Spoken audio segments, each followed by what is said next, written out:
Here we are trying to give a monthly breakdown of an annual analysis. Now, it's a perfectly respectable thing to want to do. Uh, as I've explained elsewhere, you should not be making separate worksheets for each different month because of the problems that causes. You should be doing an annual sheet to cover everything. But what if you want a monthly breakdown? Well, this first example, which I've called breakdown, is the traditional way of doing things. It's very respectable. I've been doing this sort of thing myself for about 26 years. Many people who send me data have done things in this way.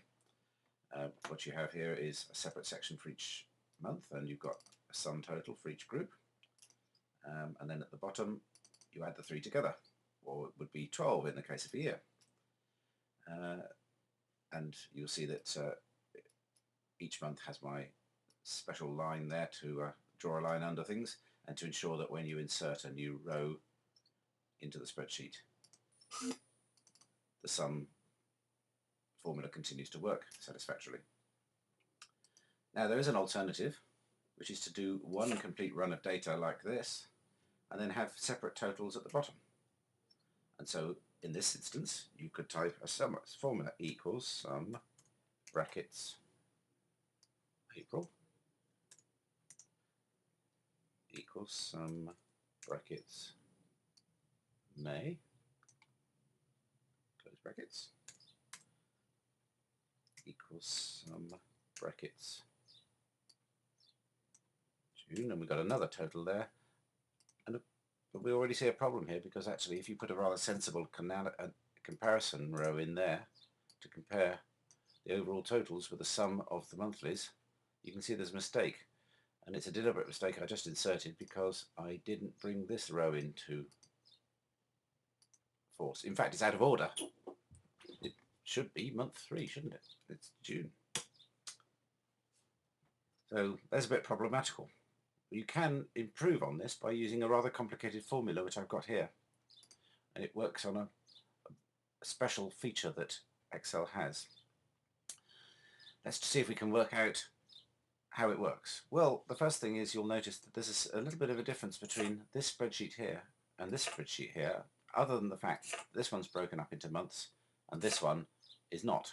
And that is that there's another column called month, and it's got a month number. In fact, it might be better called month number, or descriptive.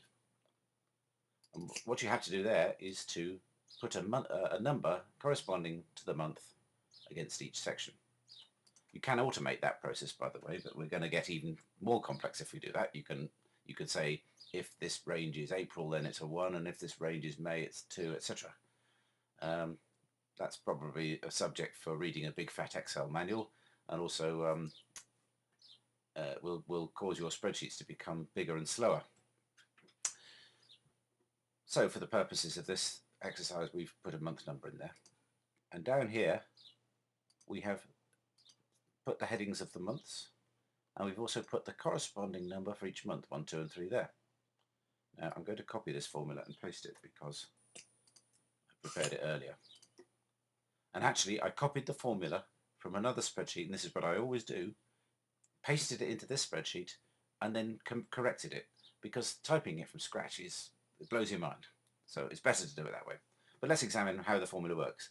It says sum if, and that's the special function, C4 to C23. What's C4 to 23? Well, that's this section here. All those numbers for the year. If those agree C26, which is this row here, then give us the sum of the numbers related to those in this column. So it picks out only the numbers in this column where there's a match between this number and that number. Copy that across, copy it down, and you get this rather handy arrangement. So for instance, if I change that to month 2, let's say, if you look carefully down here, you'll see all the figures change. Some of the figures change. If you make it 5, you mess things up completely, because that 5 isn't in this range here, so it doesn't know what to do with that. It doesn't get totaled. That's what it does. It doesn't total it. And there's one other thing you've got to bear in mind here. Do you see these dollar signs in the formulae? Well, they are absolute references as opposed to relative references. Now, I'd say we are getting into slightly complex territory here. But one array around this is to copy and paste the formulas and then adapt them. And you adapt them by looking at the ranges. And what I did earlier on was I looked at where did this range go? Well, it actually goes to row 23. So I substituted what was there in the first place with the 23. And I did the same over here. A little bit of trial and error, and you make it work for yourself. And it's quite tidy because you now have a nice little table, which if you were really clever, you could possibly turn into a graph, but I'm sure that's a subject for a completely different book.